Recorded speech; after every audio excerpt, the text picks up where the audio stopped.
नमस्कार दोस्तों, मैं हूँ दिनेश के वोरा। बहुत-बहुत स्वागत है आपका इस कार्यक्रम के अंदर। दोस्तों इससे पहले कि मैं आज के एक ऐसे विषय पर आऊँ जिसके ऊपर चर्चा होती ही नहीं है, सच बात तो ये है। तो मैं सबसे पहले तो आज अपने मेरे विद्वान मित्र हैं, मैं उनका परिचय करवा देता हूँ, जो बहुत ही वरिष्ठ विद्वान हैं भारत के और बहुत ही बड़ा अनुभव लेके आते हैं।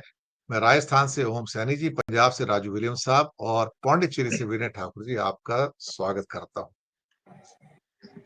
सब्जेक्ट जो आज मैं डिस्कस करने जा रहा हूँ, वो ये है कि जब हम रोज़ अखबार देखते हैं, तो अखबार के पन्नों में कुछ चीज़ें ऐसी आती हैं, जो लोगों की मृत्यु से ताल्लुक रखती हैं और हम उसे देखने की बजाय उन पन्नों को पलट देते हैं। उसका शायद कारण ये है कि जो ज़िंदगी की कीमत जो है,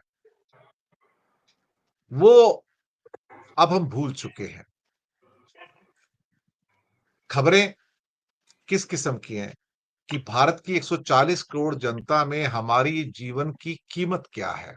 वैल्यू ऑफ द लाइफ क्या है? गटर में डूबकर कुछ लोग मर गए, सफाई करते हुए। सुनामी में मौत हो गई, लैंडस्लाइड आया, कई लोग मारे गए। बिजली गिरी, कई लोग मारे गए। भगदड़ हुई, वहां लोगों की मौत हो गई। रेल, रोड और एयर के क्रैशेस और एक्सीडेंट्स, इतने लोगों की मौत हो गई। ब्रिज टूट गया, तो मौत हो गई। जीपीएस ने धोखा दे दिया कार चलाते हुए, गाड़ी सीधी नदी के अंदर, लोगों की मौत हो गई। कफ सिरप पिया, तो लोगों की और बच्चों की मौत हो गई। नकली शराब पी, तो मौत हो गई। आईसीयू में आग लग गई, तो मौत हो गई। गंडोला टूट गया, तो मौत हो गई। मोरबी में ब्रिज गिर गया, क्योंकि जो ठेकेदार साहब थे, उनका काम ब्रिज बनाना नहीं, घड़ियां बनाना था। तो साहब, वहां सैकड़ों लोग मर गए। बर्फ में फंसकर स्नो स्टॉर्म में, ठंड से मर गए। ठंड से बचे तो लू में मर गए। लू से बचे तो भूकंप में मर गए, आग में मर गए। कुछ बच्चे हॉस्पिटल में, चूहों ने काट लिया, तो बच्चों की मासूम मौत हो गई। भेड़िया उठा के ले गया बच्चों को, तो मौत हो गई। फार्मर सुसाइड कर रहे हैं, हमारे लिए खबर ही नहीं होती कि विदर्भा के अंदर 4 किसानों ने सुसाइड कर लिया, उनकी मौत हो गई। कोरोना से गिनती नहीं है साहब। अगर सही गिनती बताओ, तो सरकार उचक जाती है। क्या बोल रहे हो? इतने लोगों की मौत कैसे हो सकती है? पानी में डूबकर, तो मौत हो गई। झरने में अपने मित्रों के साथ गए थे, वहां डूबकर मर गए। नदी में गए, बाढ़ में गए, वहां डूबकर मर गए। कुंभ के मेले में, तो वहां डूब के मर गए। प्रवचन सुनने गए, तो वहां भगदड़ मच गई, तो वहां मौत हो गई। अखबारों के पन्ने इन खबरों से रोज भरे रहते हैं, लेकिन हमारे लिए उन खबरों की कोई अहमियत नहीं है, क्योंकि हमारे लिए जान की कीमत नहीं है। हमारे लिए वो सिर्फ एक नंबर है। 4 वहां मरे, 2 वहां मरे, 40 वहां गए, 124 वहां गए, 30 यहां गए। That's all. That's all. इसके आगे हम सोचते नहीं है कि 15 यहां मरे, 25 वहां मरे, कुछ दब कर मरे, कुछ कुचल कर मरे, कुछ कट कर मरे। कोरोना था, रेलवे किनारे मजदूर लेटे हुए थे, ट्रेन आई, कुचल के चली गई, 15-20 वहां मारे गए। क्या ट्रेजेडी है साहब हिंदुस्तान की। क्या 140 करोड़ जनता होने का मतलब यह है कि जान की कीमत ही ना हो? या इतने हम असंवेदनशील हो गए हैं कि बहुत ज्यादा कुछ हो गया तो एक प्रधानमंत्री का संवेदना संदेश आएगा, 2-2 लाख रुपए का चेक काट के दे दिया जाएगा कि जान की कीमत की भरपाई हो गई साहब।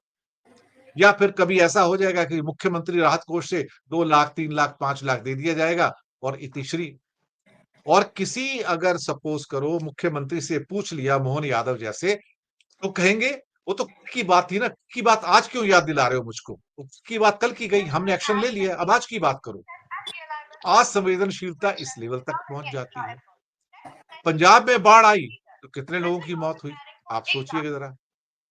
तो कहीं ना कहीं हमारी जो असंवेदनशीलता है समाज की, वो अपने आप में एक उच्चतम स्तर पर पहुंच चुकी है।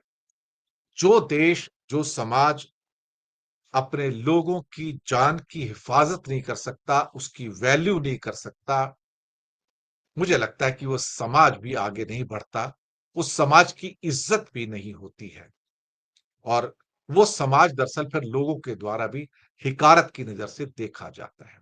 हमारी बदकिस्मती कि साउथ एशिया में यही होता है, जैसे कि अभी जनजी के उसमें भी काफी लोग मारे गए।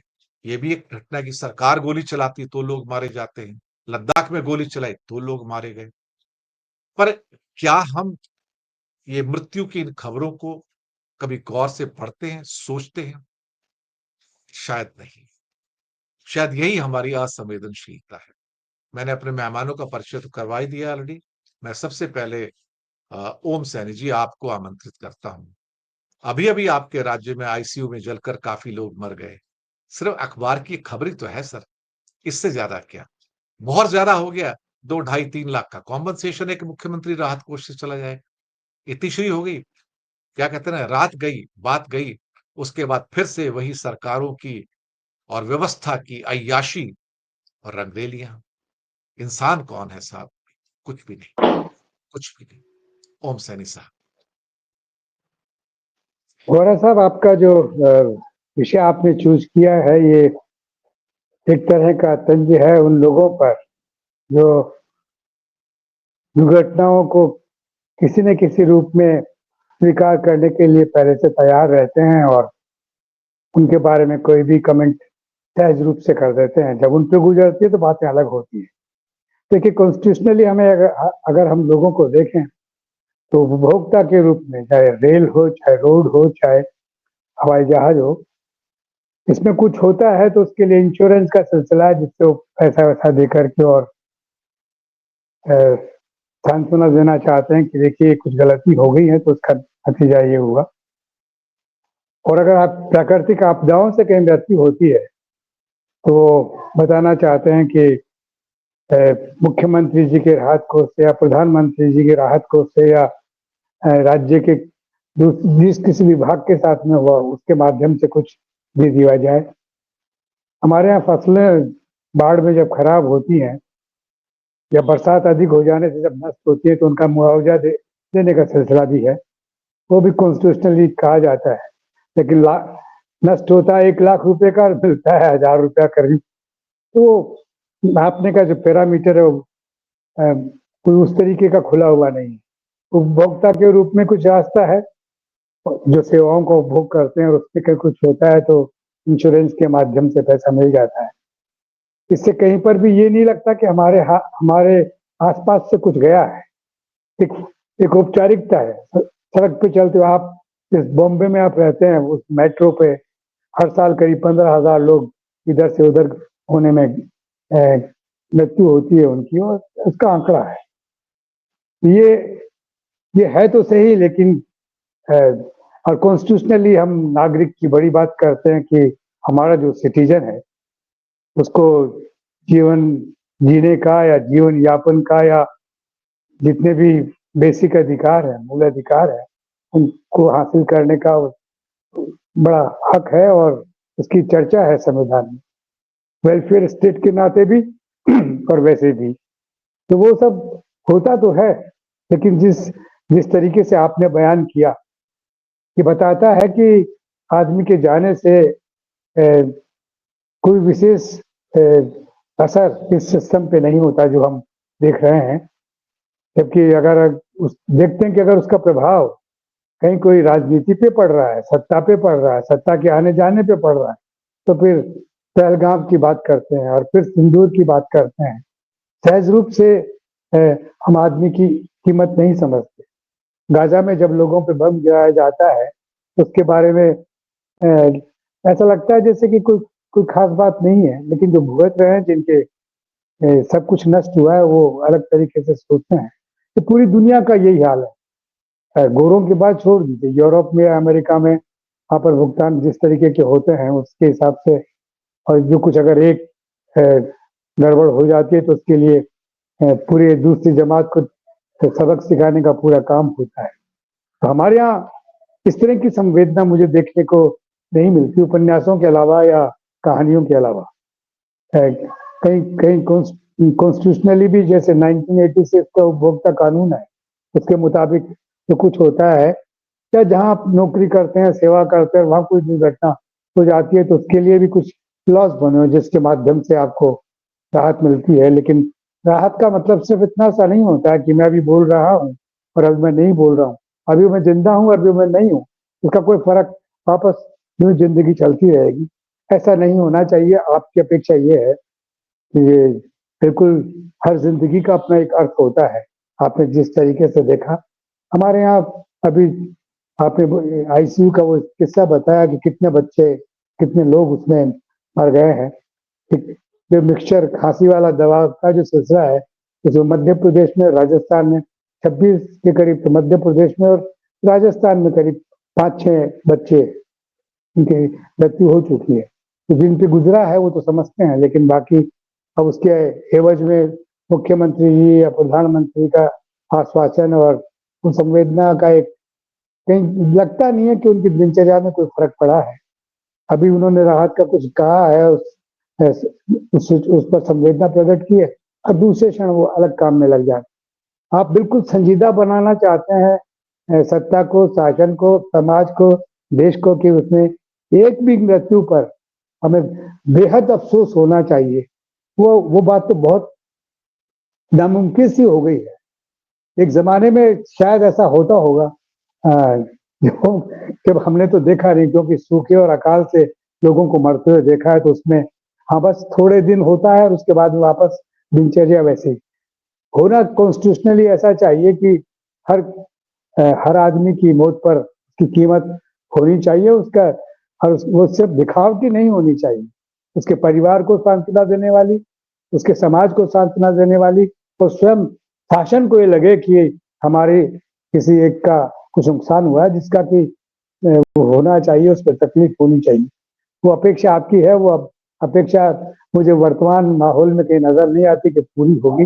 बहरहाल प्रेक्षित कोशिश है। आपने जो कहा रेल से कितने मरते हैं और पैदल चलते हुए कितने मरते हैं और हवाई जहाज से कितने मरते हैं, लेकिन उनका अलग अलग है। हवाई जहाज से मरने वालों की बात अलग है, रेल से मरने वालों की बात अलग है, सड़क पे चलते हुए टकरा करके दुर्घटना में मर जाने वालों की बात अलग है। लेकिन कुछ ही क्षणों में सारी चीजें वापस वैसे की वैसी नॉर्मल हो जाती। ऐसा नहीं होना चाहिए। ये आपकी अपेक्षा है, राज्य को इस पर सोचना चाहिए। ये भी आपकी अपेक्षा है, यानी हम सब की अपेक्षा है।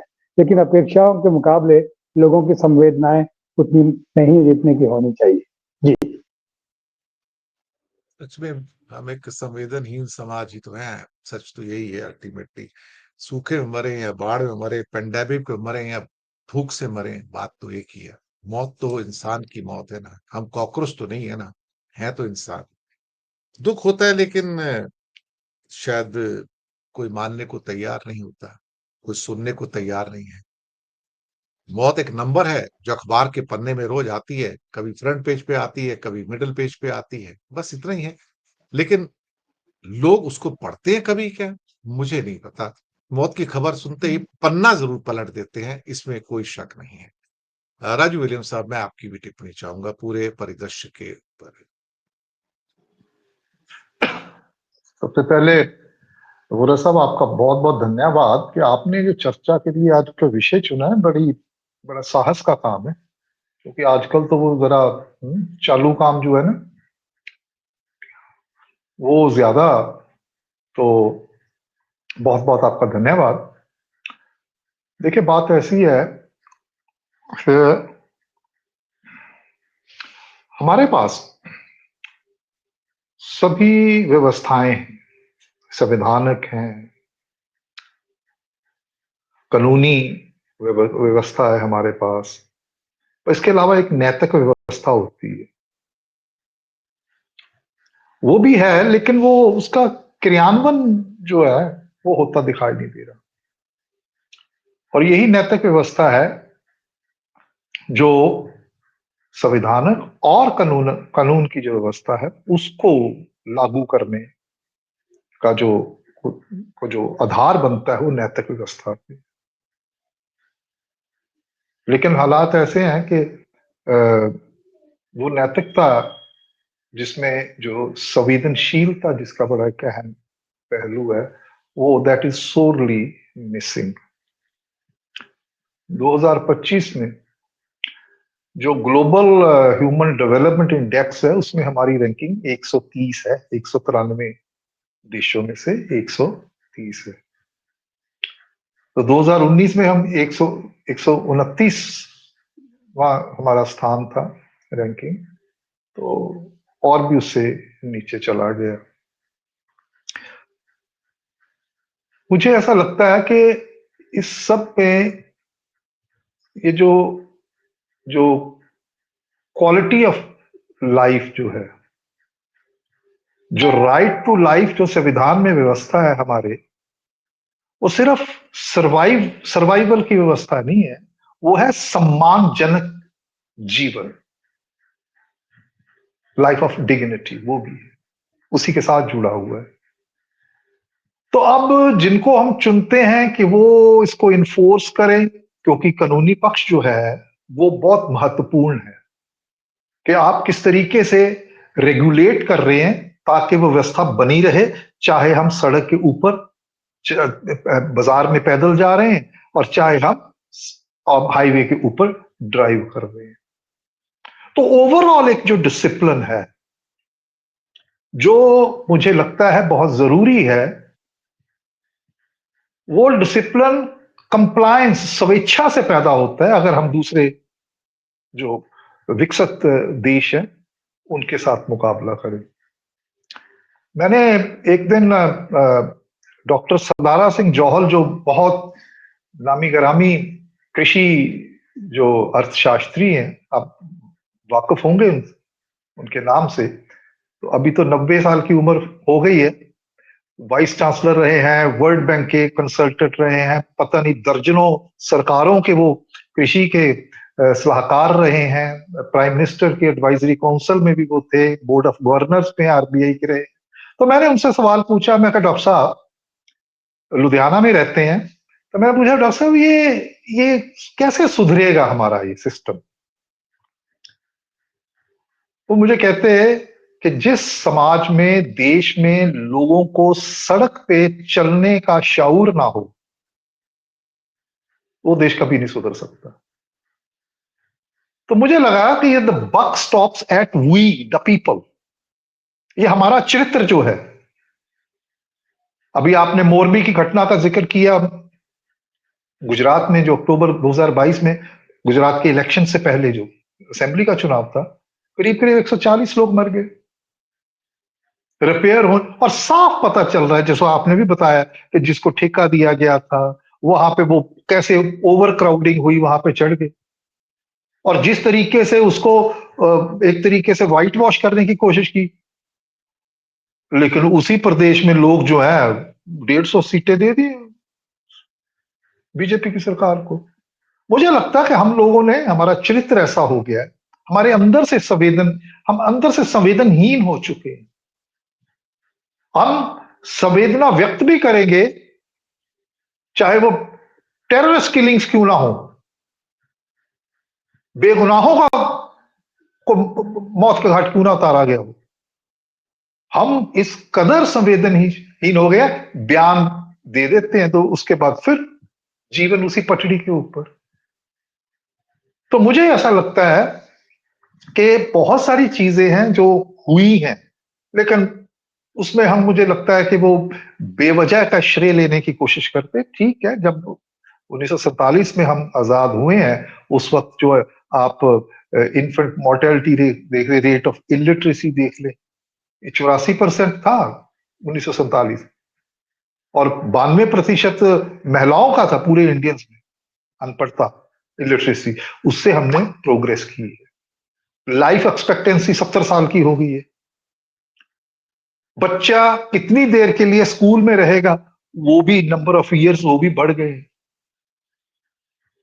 लेकिन ये जो बात सिर्फ आंकड़ों तक सीमित रह जाती है और उसी में हम श्रेय लेने की कोशिश करते हैं, तो यहां पे दिक्कत है। बात यह है कि एक भी व्यक्ति उसकी जीवन जो है उसकी एक कीमत है, उसकी एक वैल्यू है। क्या शायद यही वजह है कि भैया 140 करोड़ दिन ब दिन बढ़ रहे हैं कि कुछ मर भी जाएंगे तो कोई क्या क्या क्या, क्या फर्क पड़ता है? चाहे आप जो कुछ आंकड़े सामने आए हैं कि 1970 से लेके जो टेरर टेरर रिलेटेड हमारे डेथ्स हुई हैं, लोगों ने जान गंवाई है, तो 20,000 के करीब है।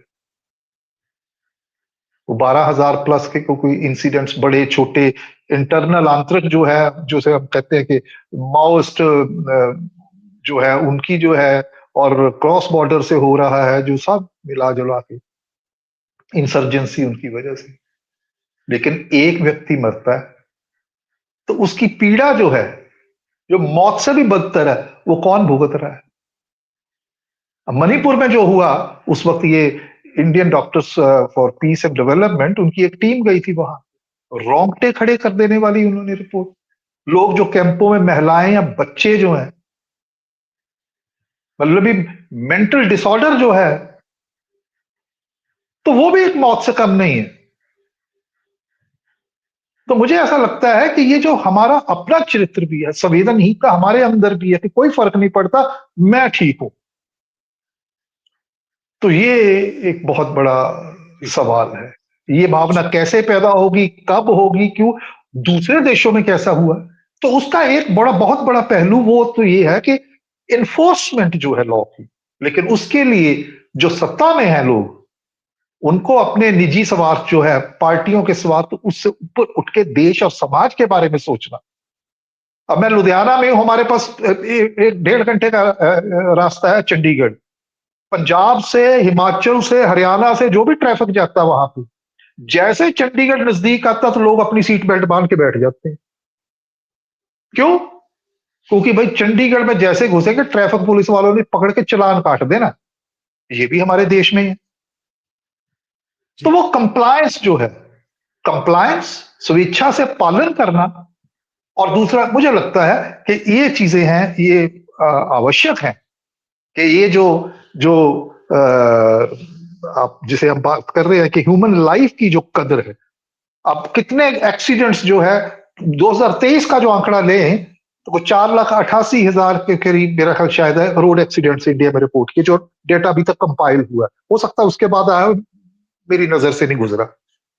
और उसमें से 1,72,000 लोग मरे, और उनमें सबसे ज्यादा जो मरने वाले हैं वो है दोपहिया वाहन पे जो चलते हैं, या फिर वो पैदल गरीब आदमी, या बच्चे, या नौजवान, या महिलाएं दोपहिया वाहन पे चलती। तो हमारी पुलिस क्या करती है? लॉ इन्फोर्समेंट नहीं है। अगर किसी का चालान काट दे तो फट से फोन निकाल के अपने एरिया के कॉर्पोरेटर को, काउंसलर को फोन करता है, एमएलए को फोन करते लोग कि जी मेरा चालान कट। सो ये बक स्टॉप्स एट अस।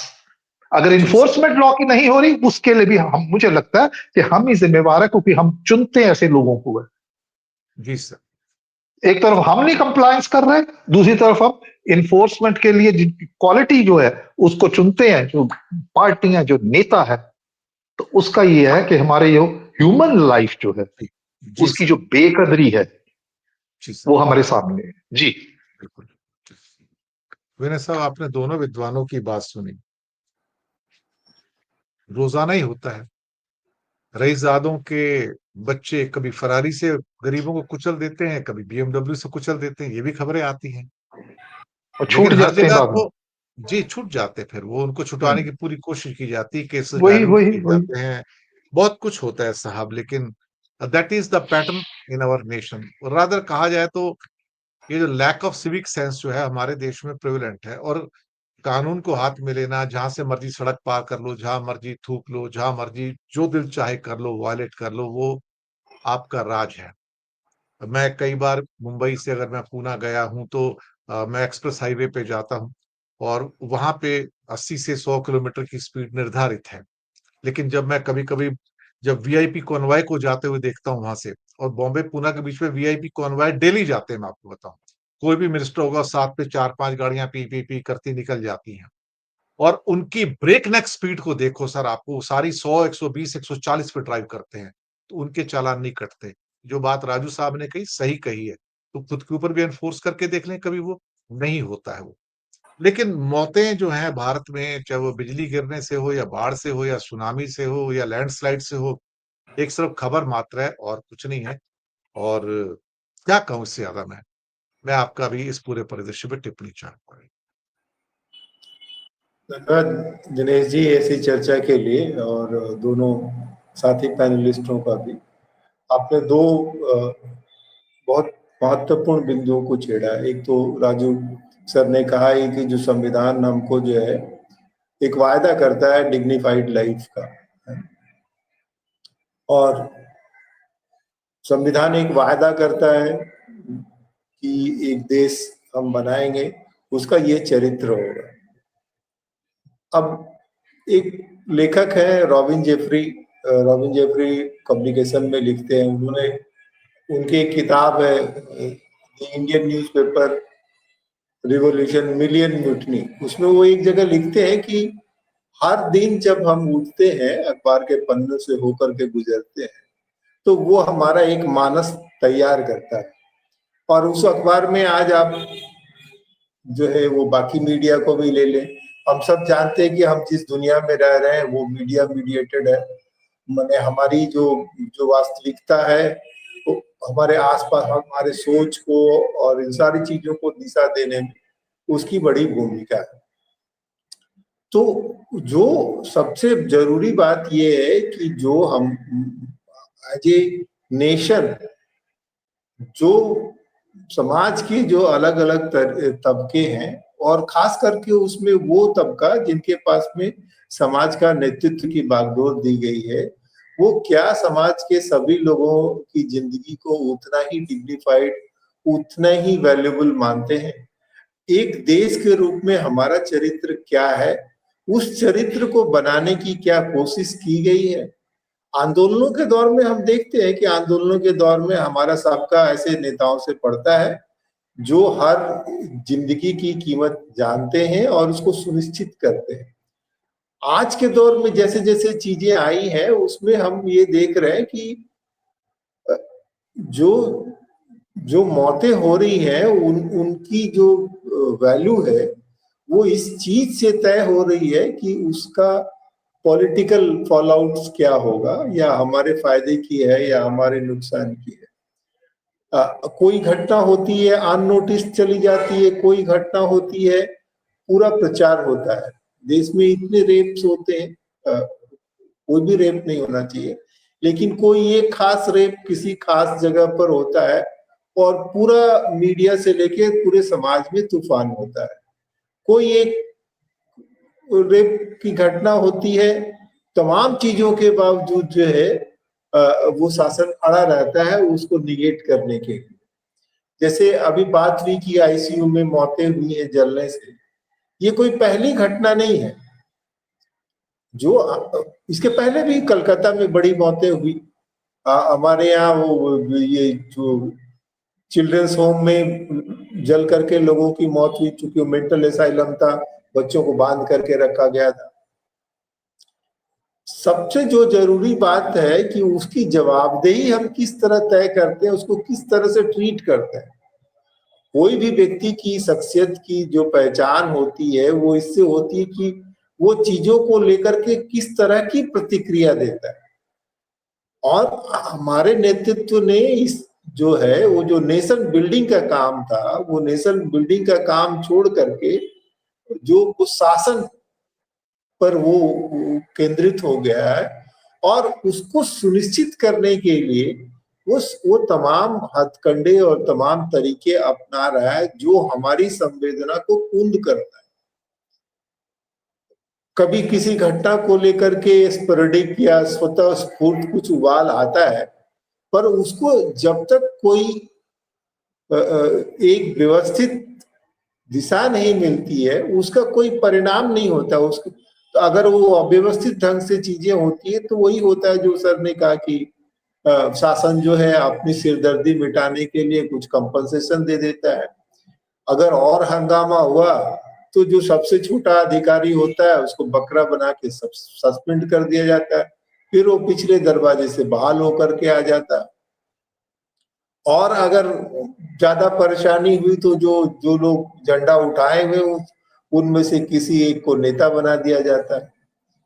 तो दरअसल वो है कि जो राजू सर ने कहा कि डिग्निफाइड लाइफ का जो वायदा हमसे किया गया है, जो राइट टू लाइफ में जिसकी गारंटी की गई है कि किसी भी आपात स्थिति में आप राइट टू लाइफ नहीं ले सकते, और राइट टू लाइफ का जो एक्सटेंशन किया गया है कि इसका मतलब ये सिर्फ नहीं कि हम आपकी जान नहीं लेंगे, हम वो चीजें सुनिश्चित करेंगे जो हवा, पानी, बिजली, नागरिक सुविधाएं और जो इन्वायरमेंट, ताकि आप उसमें आप ऐसा ना करेंगे कि जो है आपकी संवेदना को कुंद, इसलिए बहुत सारे लोग इसलिए प्रतिक्रिया नहीं करते हैं कि उनको लगता है कि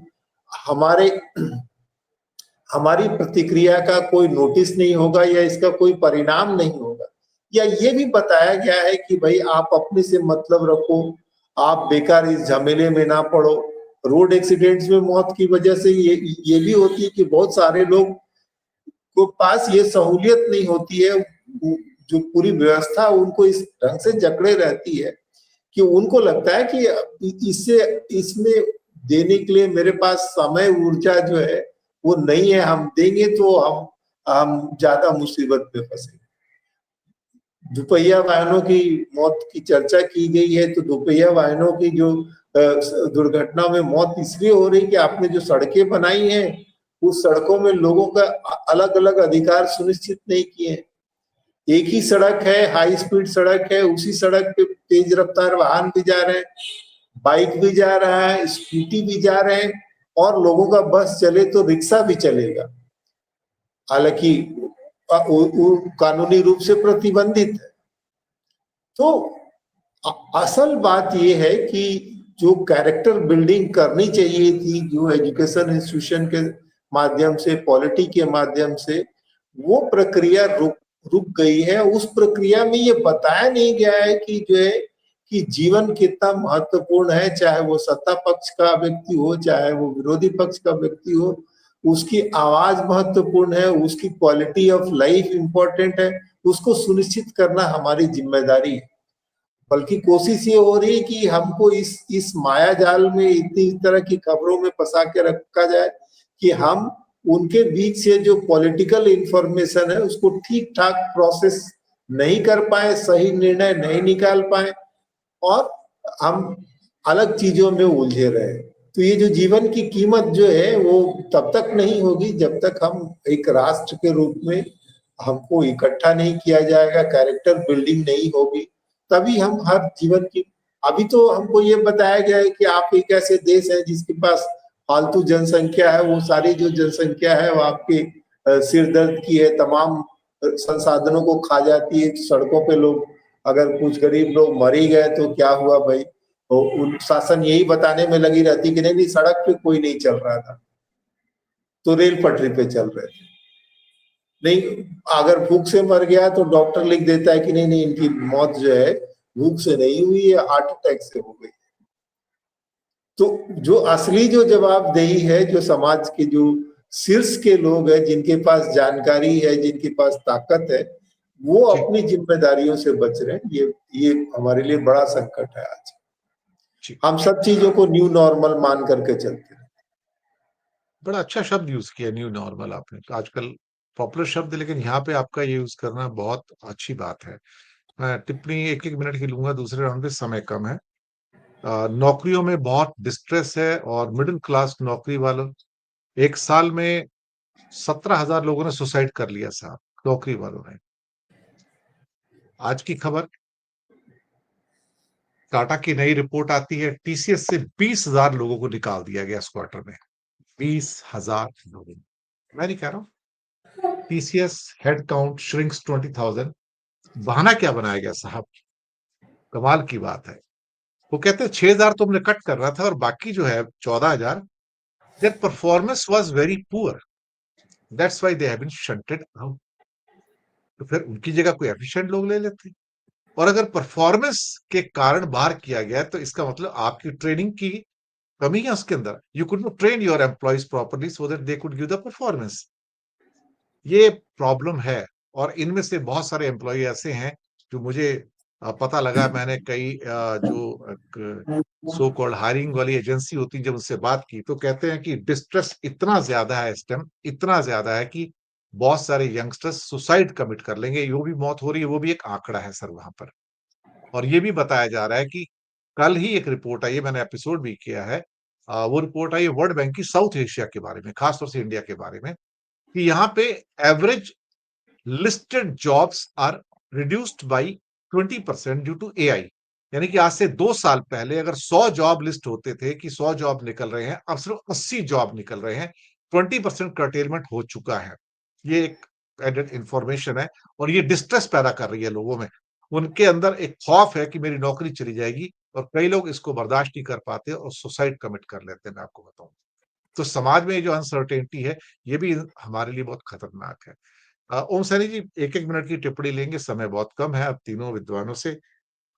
इसका हल तो कोई नहीं है सिवाय इसके कि हम अपना चरित्र भी सुधारें, हम अपने आप को सिविक सेंस पैदा करें, और ये सिर्फ किताबों में लिख देने से कि डिग्निफाइड लाइफ देने का हम वादा करते हैं, लेकिन वो डिग्निफाइड लाइफ क्या हमको मिलती है क्या? यहाँ तो 2 क्लास हैं, एक वो क्लास जो कि अमीर है, जिसके पास पैसा है, जिसके पास पैसा है, संविधान भी उसका ही है, कानून भी उसका है। गरीब के लिए तो ना संविधान है, ना कानून है, कुछ नहीं है।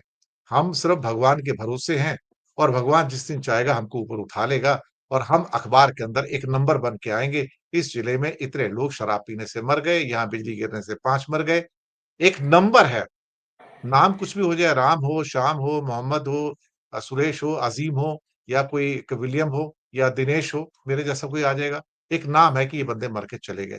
क्या फ़र्क पड़ता है यहाँ पे किसी को? कोई फ़र्क नहीं पड़ता सर। ओम सैनी जी।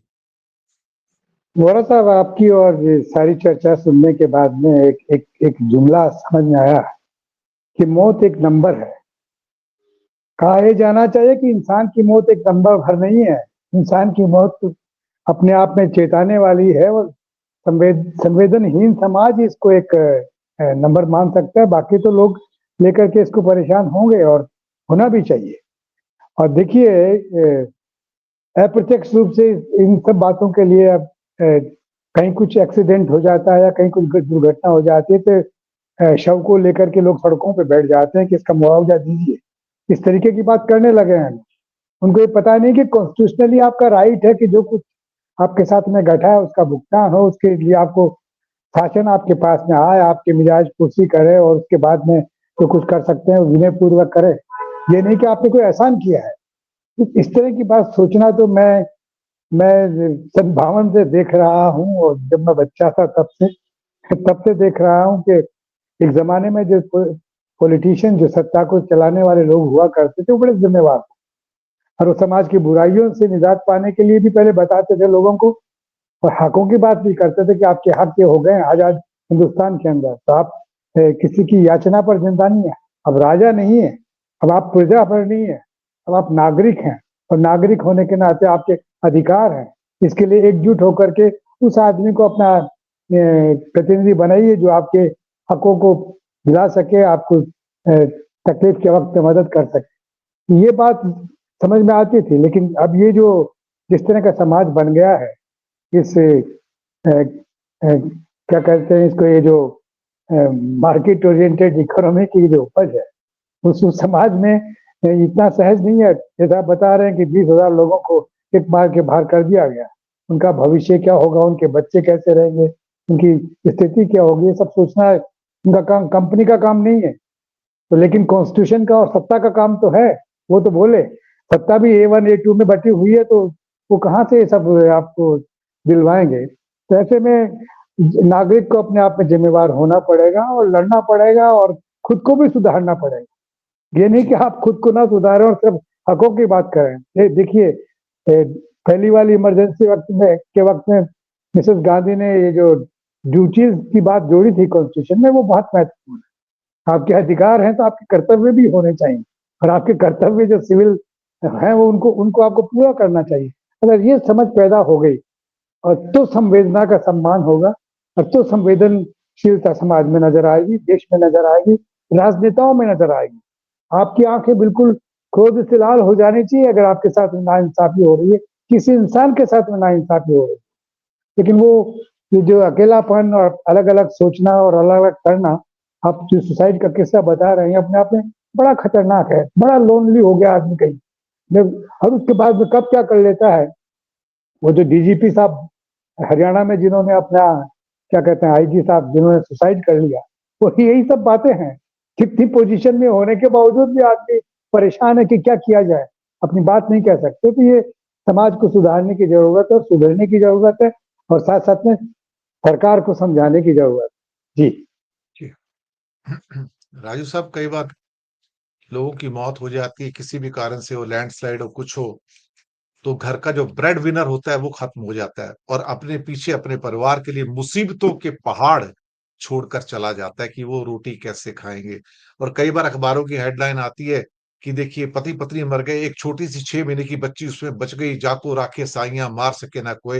लेकिन किसी ने पूछा कि उस 6 महीने की बच्ची का बाद में क्या होता है, उसे किसी सरकार अनाथालय में भर्ती करके इतिश्री कर लेती है, छुट्टी कर लेती है, उसकी जिंदगी बर्बाद हो जाती है, उस बच्चे की कोई देखने वाला नहीं होता।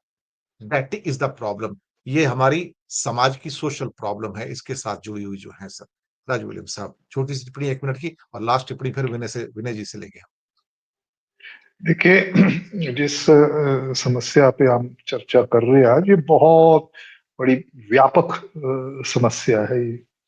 और इसलिए इसका जो निवारण है वो भी छिपा हुआ है, इसका जो सामूहिक जो प्रयास है उसी के अंदर छिपा हुआ है।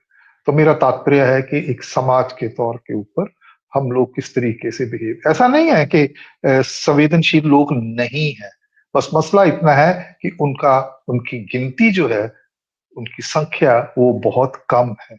तो कहते हैं किसी चीज का बीज नाश नहीं होता, तो इसी से मुझे ये उम्मीद जरूर बंधती है कि आने वाले समय में जो है चीजें बेहतर होंगी, इतनी जल्दी नहीं होंगी। तो कहते हैं कि मछली जो है पत्थर चाट के वापस आती, और वो जो विकसित समाज है अभी, वो भी इसी उसमें से निकले हैं। आप यूरोप देख लीजिए, वो क्या हाल था।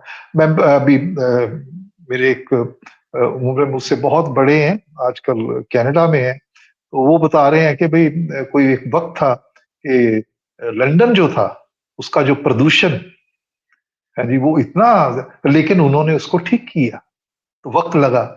तो यही आशा करते हैं कि एक तो होता है ना दिनेश जी के, आप किसी व्यक्ति को देख रहे हैं कि वो सामने खड्डा है, उसमें वो गिर रहा है, तो आप क्या करते हैं कि आपको पता है, आप उस खड्डे से दूसरी तरफ का रास्ता लेते ताकि आप ना गिरे। एक वो प्रवृत्ति है कि जब तक मैं खुद खड्डे में नहीं गिरूंगा तब तक नहीं मैं मानूंगा कि यहाँ पे खड्डा है। तो ये चीजें जो है, ये इसका जो जो हल है ना, वो मेरे पास है, एक मेरे व्यक्तिगत तौर पे। तो व्यक्ति और समूह का जो आपस का जो जो रिलेशन है, ये बहुत सारी चीजें तय करता है। And we have, I believe, go a long way. तो कुछ ऐसे तजुर्बे होंगे जिससे, और ऐसी भी बहुत सारी पॉकेट्स हैं हमारे यहाँ, हमारे समाज में, जहां पे जो है लोगों के अंदर संवेदनशीलता है, वो परवाह नहीं करते कि क्या हमारा नुकसान होगा। जैसे फॉर एग्जाम्पल कि कोई आजकल तो ये समस्या खड़ी हो गई है कि अगर कोई एक्सीडेंट हुआ है, आदमी तड़प रहा है, तो उसको उठा के अगर आप अस्पताल ले जाते हैं तो पुलिस वाले आके सबसे पहले आपको परेशान, इतने कदर परेशान करते कि आप कानों को आग लगाए, आगे से मैं किसी को बचाऊंगा नहीं। लेकिन उसके बावजूद भी लोग हैं जो कर रहे हैं। तो ये जीवन अच्छा बेहतर हो, ये एक जज्बा है, और जब तक इंसान है वो जज्बा कायम रहेगा। तो let us hope things take a better turn. Vinay ji, एक आखिरी टिप्पणी आपसे लेते हैं। हमारे मेरे शहर मुंबई के अंदर ही यहाँ पर हर साल लोकल से कट कर या गिर कर 2 से 3 हजार लोग मारे जाते हैं पर ईयर। क्या है कि लोकल ट्रेनें लदी जाती हैं, बाहर लोग लटके रहते हैं डंडा पकड़ के, और फिर कोई बिजली का खंभा आता है उसे टकराते हैं, गिर जाते हैं, या नीचे से कोई पुश करता है अंदर से तो फिर वो गिर जाते हैं। तो 1000 लोग तो सिर्फ ट्रेन से कूद के मर जाते हैं सर, वो मतलब क्योंकि लटके हुए हैं। अब ये जो समस्या है कि इतना क्राउड है और लोग बाहर लटक के ट्रैवल कर रहे हैं, this can be improved by the government by running more trains या कुछ नया सुधार करके। लेकिन वो भी नहीं होता है, लोग वैसे ही लटक के, जो आज से 30 साल पहले जाते थे, 40 साल पहले जाते थे, आज भी वैसे ही लटक कर जाते हैं।